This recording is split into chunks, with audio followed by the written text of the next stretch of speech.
நான் வந்து அவரை 2-3 தடவை சந்திச்சிருக்கேன், ஷூட்டிங்லேயும் சந்திச்சிருக்கேன். வாங்கன்னு எப்போ பார்த்தாலும் சிரிச்சுக்கிட்டே இருப்பார். அதாவது ஒரு மனிதன் வந்து கொஞ்சம் மன உளைச்சல், மன அழுத்தத்தில் இருந்தாங்கன்னா கொஞ்சம் டல்லாக இருப்பாங்க.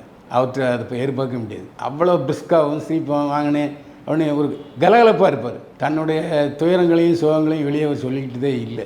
ஆனால் உள்ளுக்குள்ளே என்னென்னா எல்லாரும் நினைச்சுவாங்க, மனோஜ்குமாருக்கு என்னப்பா பாரதி ராஜா பையன் அப்படின்னு சொல்லுவாங்க. ஆனால் அவருக்குள்ளே அது வந்து அப்படியே அதுவே அவருக்கு பெரிய டிராபேக்கு சொல்கிறாரு சார். ஆமாம், பல இதில் பேசியிருக்காரு. எனக்கு எங்கள் அப்பா தான் எனக்கு பெரிய டிராபேக்கு. ஏன்னா அவரோட பையனை இவரால் வெளியில் வர முடியல, வெளிச்சத்துக்கு வர முடியல அப்படின்னு பல பேர் கண்ணுக்கு தெரிஞ்சே கண்ணு முன்னாடியே கேட்பாங்களாம். எனக்கு அதுவே பெரிய ரொம்ப மன அழுத்தமாக இருந்துச்சுன்னு சொல்கிறாரு. உண்மை. அதாவது ஒரு மனிதனுக்கு வந்து நிறைய சொத்துக்கள் பணம் அவங்க அப்பா சேர்த்ததுனால வந்து ஒரு நிம்மதி வந்துடுது. அவன் ஒரு 100 ரூபா சம்பாதிக்கணும், அவன் இதில் சாப்பிடணும், தன்னை குழந்தைகளை படிக்க வைக்கணுங்கிறது இருக்குங்கள.